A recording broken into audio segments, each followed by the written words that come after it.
Good morning विद्यार्थी मित्रों, मैं दीपक सर प्रेम विद्या मंदिर से कक्षा 12 मनोविज्ञान पाठ नंबर 5, जिसमें आज टॉपिक है मनोभार के प्रभाव यानी कि इफेक्ट्स ऑफ स्ट्रेस। तो इससे पहले हमने देखा था कि मनोभार एक आधुनिक जीवन शैली के साथ अनिवार्य रूप से जुड़ा हुआ है। अधिकतर लोग जो है हल्के या अधिक मनोभार का अनुभव करते हैं। मनोभार का नकारात्मक प्रभाव व्यक्ति के शारीरिक स्वास्थ्य एवं मानसिक स्वास्थ्य पर पड़ता है, जिसमें नंबर 1 है कि शारीरिक प्रभाव।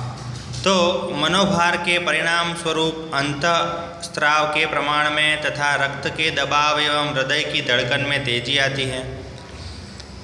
श्वसन तंत्र, रुधिराभिसरण तंत्र, पाचन तंत्र, स्नायु तंत्र पर नकारात्मक प्रभाव पड़ता है। व्यक्ति की जातीयता, प्रजनन क्षमता, रोग प्रतिकारक शक्ति पर निषेधक प्रभाव पड़ता है। मनोभार के प्रभाव के अनुसंधान में कैनेडियन शरीरशास्त्री जो था फिजिशियन हांस सेली ने 1956 में संशोधन कार्य किया। उन्होंने अपनी पुस्तक में बताया कि बाह्य मनोभारक हमारे स्वास्थ्य को किस तरह से उन्होंने सभी प्रकार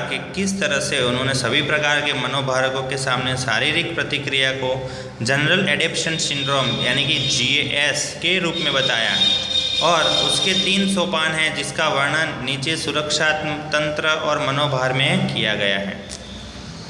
फिर उसमें नंबर 1 है सुरक्षा तंत्र और मनोभार। तो मनोभार के समक्ष हमारा शरीर निश्चित प्रकार की प्रतिक्रिया करता है, जिसके 3 सोपान हैं। तो पहला है कि चेतावनी का सोपान है। इस सोपान में क्या करता है कि शरीर का अनुकंपित चेता तंत्र सामने आई हुई चुनौती का सामना करने के लिए प्रवृत्तिशील होता है। जैसे कि यदि कोई जंगली प्राणी सामने आ जाए तो उससे बचने के लिए व्यक्ति प्रयत्न करे, जिससे शरीर में एड्रेनल ग्रंथि, एपिनेफ्रिन और नॉरएपिनेफ्रिन हार्मोन्स की मात्रा बढ़े और परिणाम स्वरूप व्यक्ति की शक्ति में बढ़ोतरी होगी। स्नायुओं में खींचाव, दर्द की संवेदनशीलता कम होगी, जठर की ओर जाने वाले रक्त की मात्रा कम होगी, खून का दबाव बढ़ेगा, जिससे परिणाम स्वरूप व्यक्ति इस प्राणी का सामना करने या पलायन करने का प्रयास करता है। तो इस प्रकार जो है जीवन में आने वाले अधिकतर मनोभारकों के समक्ष व्यक्ति प्रतिक्रिया करता है। दूसरा जो है प्रतिकार का सोपान। इस सोपान में शरीर अनिवार्य रूप से ऐसे तनाव के साथ संयोजन करने तथा उसका प्रतिकार या सामना करने का प्रयास करता है।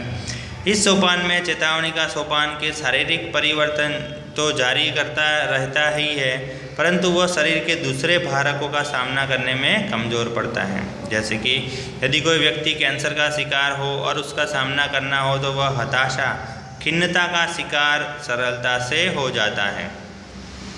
इस सोपान में व्यक्ति यंत्रवत कार्य करता हो ऐसा अनुभव करे, सदैव थकान एवं चिंता का अनुभव करे, पूर्ण रूप में नींद न ले सके, कभी इनसे छुटकारा पाने के लिए व्यक्ति व्यसन का सहारा ले, अधिक थकान के कारण स्मरण शक्ति कमज़ोर बने आदि लक्षण दिखाई देते हैं। और तीसरा जो है थकान का सोपान। इस सोपान में व्यक्ति शारीरिक कमजोरी का अनुभव करे, स्वयं को अधिक चिंता रहने का स्वीकार करे, शारीरिक मानसिक रूप से टूट जाए, हताश हो जाए, लगातार मनोभार रहने से शारीरिक क्षमता कम हो जाए, शारीरिक समस्याओं की संभावना बढ़ जाए, अंत में व्यक्ति बीमारी का शिकार बन जाता है। स्नायुओं के लंबे समय तक खिंचाव के कारण मस्तिष्क या गर्दन का दर्द, रक्त का ऊंचा दबाव, पाचन तंत्र की बीमारियां तथा मानसिक रोगों का शिकार होने की संभावना बढ़ जाती है। दूसरा जो है मनोशारीरिक रोग। यदि तनाव लगातार रहता है तो शरीर के परिवर्तन तथा अंतःस्राव के कारण शरीर को नुकसान पहुंचता है और व्यक्ति मनोशारीरिक रोग का शिकार बनता है। मनोशारीरिक रोग अर्थात जिसके कारण मनोवैज्ञानिक है, परंतु उसके परिणाम शारीरिक रोग के रूप में दिखाई देते हैं। मानसिक रोग अर्थात मानसिक कारणों के द्वारा होने वाले शारीरिक रोग। वर्तमान समय में कई लोग हृदय संबंधी रोग, ब्लड प्रेशर, श्वास, डायबिटीज, जठर में छाले होना, ब्रेन स्ट्रोक जैसे शारीरिक रोगों के शिकार होते दिखाई देते हैं। पहला है हृदय संबंधी रोग एवं ब्लड प्रेशर। तो यहाँ पे सामान्य संजोगों में एक स्वस्थ व्यक्ति की हृदय की धड़कन जो है 1 मिनट में 70 से 75 होती है। सामान्य रूप से खून का नीचे का दबाव 80 और ऊपर का 120 दिखाई देता है, परंतु मनोभार की मात्रा बढ़ने से रक्त गठित यानी कि कम हो जाती है। धमनी का मुंह सिकुड़ जाता है और धमनी सख्त हो जाती है। हृदय को शरीर के अन्य भागों में रक्त पहुंचाने के लिए अधिक कार्य करना पड़ता है, जिससे रक्त का दबाव बढ़ जाता है। एक अभ्यास के अनुसार मनोभार के कारण हृदय रोग का खतरा 50% जितना बढ़ जाता है। फिर है श्वास या फिर दमा। दम के रोग के लिए शरीर के आंतरिक एवं बाह्य कारण जिम्मेदार हैं। इसमें आंतरिक कारण के लिए अधिकतर मनोभार जिम्मेदार है। एक अभ्यास के अनुसार जिन बालकों को बार बार दमा की बीमारी होती है, उनमें मुख्य रूप से भावना संबंधी मनोभार जिम्मेदार होता है। इस रोग के बालकों के परिवार एवं माता पिता को पारिवारिक मानसोपचार दिया जाए तो बालक की दमा की बीमारी का नियमन किया जा सकता है।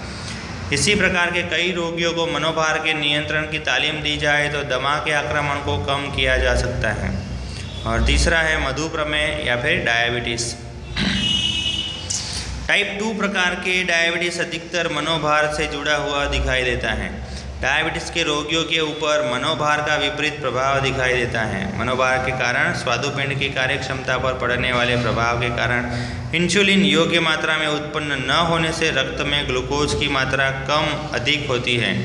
इन रोगियों में मनोभार की मात्रा कम हो तो डायबिटीज़ पर नियमन हो सकता है। फिर जठर में छाले पड़ते हैं। तो मनोभार के कारण जठर में एसिड के स्राव की मात्रा बढ़े, व्यक्ति पूर्ण मात्रा में भोजन न करे तो परिणाम स्वरूप जठर की दीवारों पर छाले पड़ जाते हैं, जिसे जठर के छाले या अल्सर कहते हैं। उच्च पद पर कार्यरत लोगों के ऊपर काम के भार की अधिकता के कारण अल्सर रोग के शिकार होते हैं।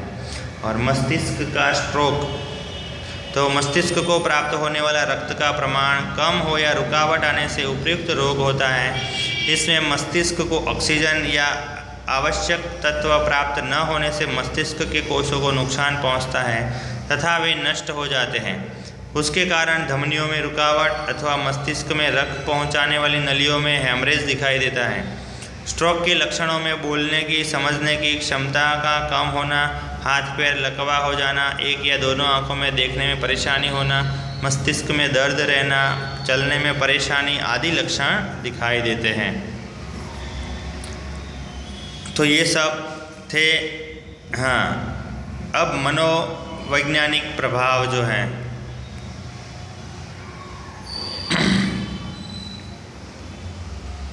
तो मनोवैज्ञानिक प्रभाव जो है हम नेक्स्ट टाइम देखेंगे। Okay, thank you.